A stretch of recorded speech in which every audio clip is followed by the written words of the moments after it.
Mark Matthews is well on the show with us. Mark, hi, good morning. I think the messaging, not just for India markets, but across the globe seems to be the same. Buy any shakeout, buy any decline that you get. Well, I'm not so sure it'll end up being that way for some of the high flyers. I think the price action in Bitcoin and its ancillaries is particularly interesting.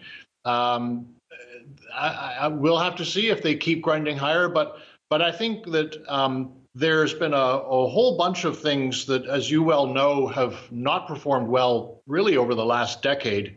And those are the kind of things you were just talking about, commodities, financials.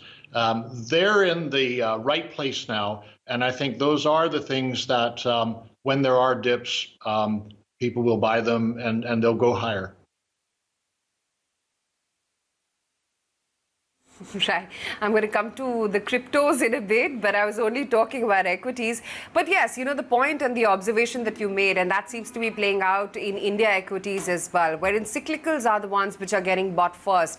Metals, even though, you know, they've seen a solid recovery from the March lows, but valuations still looking very cheap. Do you believe, Mark, that commodities, and especially within that, the metals universe, is something that you need to stay invested in, especially given the way how some of the base metal prices are shaping up overseas? This commodity is going to continue to see price hikes from manufacturers. I do believe so. I think that the vaccines are working. The evidence, I think, is extremely strong there. And the vaccines, they're also developing vaccines on variants. And so Anthony Fauci, who had been saying before that the US would only be able to vaccinate 70 to 80% of its population by August, and that's herd immunity. Now he's saying May. May is just a couple of months from now. So then you get a strong economic reopening and a lot of pent-up demand. And you will also get inflation. And what correlates best with inflation historically is real estate and commodities. And a lot of these commodities, there's just very strong underlying secular, I'd call it structural demand rather than cyclical demand. Things like copper, for example, for electric vehicles, increasingly sophisticated smartphones, the Internet of Things. But lots of other commodities, there's strong demand for them too, and for good reason. So yes, I would own them.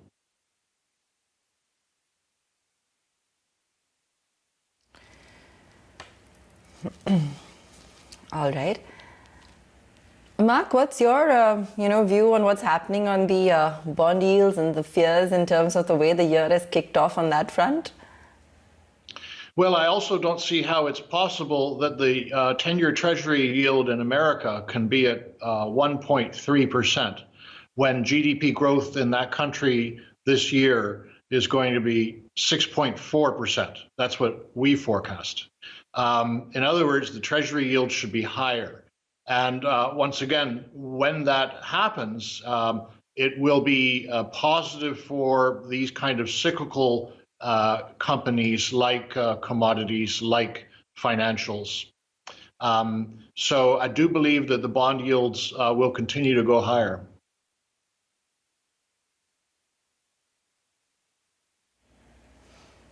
All right. And on the commodities as well that you touched upon, and given the kind of momentum there on that front with the recovery, how much more steam do you see in this? I see of course, everything has a different price, but I will just speak about the equities that reflect the companies that produce commodities. They can go much higher. They are still, way below their previous highs, even though in many cases their underlying commodities that they represent are touching new highs. So, for example, copper has gone to a high not seen in over a decade, but many of the copper producers, their share prices are still miles below what they were 10 years ago. So from an equity investor perspective, I do believe that there's much more upside. And then maybe copper has gone to a new high, that's true, but there's quite a few commodities that are still significantly below their highs. And I think given the economic recovery that we can see in front of us, with a natural recovery taking place because of the vaccines and the end of the COVID pandemic, but then on top of that, the Federal Reserve and the Treasury committing to a lot more stimulus, then yes, there's more upside for that asset class in general. Mark, hi there. Good morning. I'm just going by the 3-month returns that we've seen from various sectors back home. And the PSU bank sector definitely stands out with a solid 37, almost 40% run up. You know, the government has been very serious with their divestment drive, with the overall privatization. In fact, we're expecting a lot more perspective on that front today. What's your sense as to how you've looked at progress within the PSU space? Are you encouraged by the kind of move we've witnessed? Yes, I'm very encouraged by the government's announcement that it will create a bad bank to take a lot of the non-performing assets off of the public bank's books. This is crucial not only for those banks themselves, but for the economy. I think we can all agree that much of India's lackluster growth over the last, let me say broadly, 5 years can be attributed to the inability of the country to have the kind of capital formation that it needs to finance growth. And the major reason for that is the banks have been handicapped by these very large non-performing assets. So removing them from their books will be good for the banks themselves, and it will be good for the economy.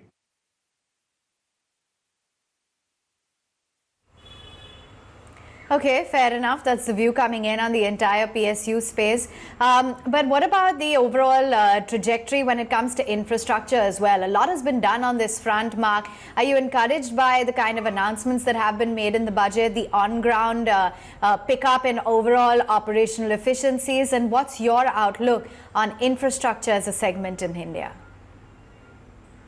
Well, I would just say that, you know, I usually don't pay that much attention to budgets, to be honest, and even less so in the last few years because the government's been doing so much reform outside of the budgets. But this one was very big, very impressive, packed a lot of punch. And if they can execute even, I don't know, half of what they committed, it'll be very impactful for the economy and infrastructure as well, which it's clear has been another handicap for India. So I am also encouraged by what's been announced. And of course, the execution is key, but the commitment seems to be there. And so I think if you put all these parts together, India's shaping up for a recovery, as strong as that in the United States over the next couple of years, even though it doesn't have the kind of fiscal stimulus that America does. But anyway, I think that it's good. Yes, I'm pleased with it. The infrastructure plans.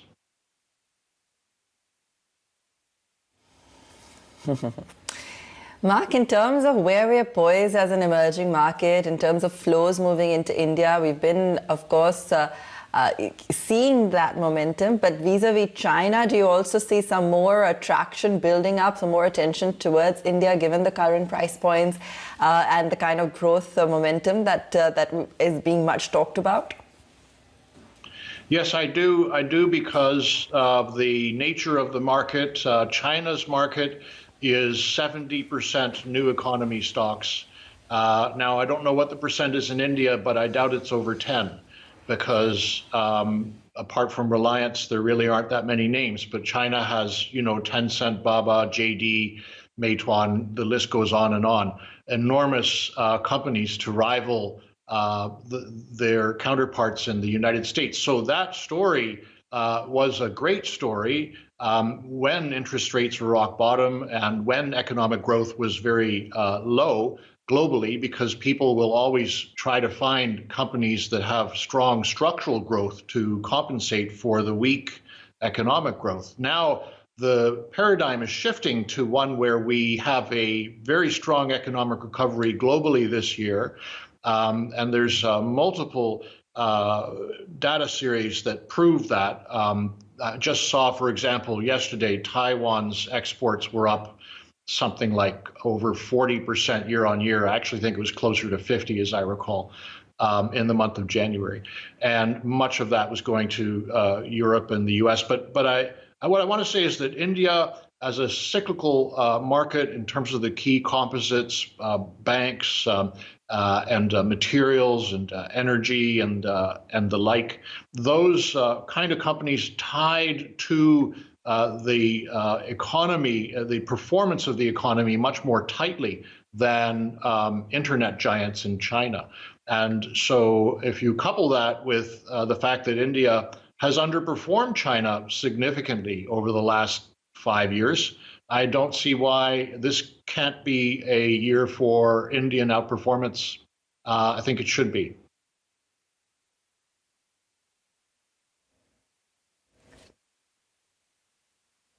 Okay, fair enough. And within India, of course, there's been so much focus on the financials, the fact that the government is looking to find ways to privatize, to make the system more efficient. We've already, of course, seen a huge cleanup. Is that reassuring to investors? Is that a pocket that is of much interest as well, given that most of the portfolio managers we speak to seem to have at least 30% allocated to this segment? Yes, it's absolutely crucial to the economy. As I said earlier, the major handicap for India has been the NPAs on the bank's books. And we have seen in many other countries that when a bad bank is created and the non-performing assets can be taken off the bank's books, it really, really helps the economy.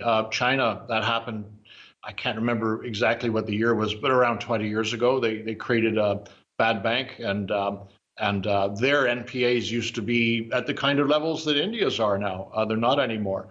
And so, yes, I am encouraged by that. I think it's one of the major positives to the Indian story. Therefore, the onus will be on the government to execute. And you know, that I guess just needs to be seen.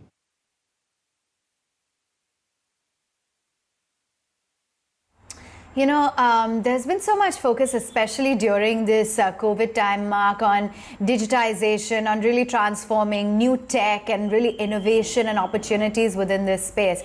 Are you sensing that India has played catch up and is at par with global peers? And how are you looking at this digitized and new tech opportunity here?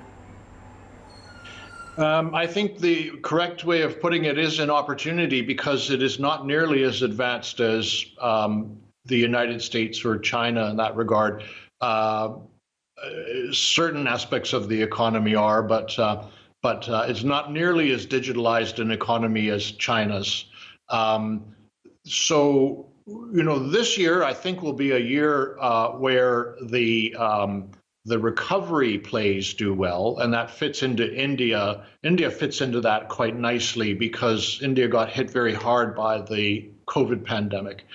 So it's a recovery play. The nature of the stock market is cyclical. Longer term, you're absolutely right to say that digitalization is key. I mean, once we get through the recovery and we go into a more normalized environment, let's say next year, then I think people will come back to looking at efficiencies brought about to the economy and companies by digitalization. And I suppose you could say the glass is half full or the glass is half empty. On the one hand, India really lags behind China in that regard, but on the other hand, it's an opportunity to fill the glass to the top and to make the nation much more digitalized. So I think there will be a lot more digital opportunities in India. Right now, of course, they're vastly contained in the private equity space. as opposed to China, where they're mostly publicly traded. But I'm hoping that over the next few years that'll evolve, and more of these companies will be listed on the market.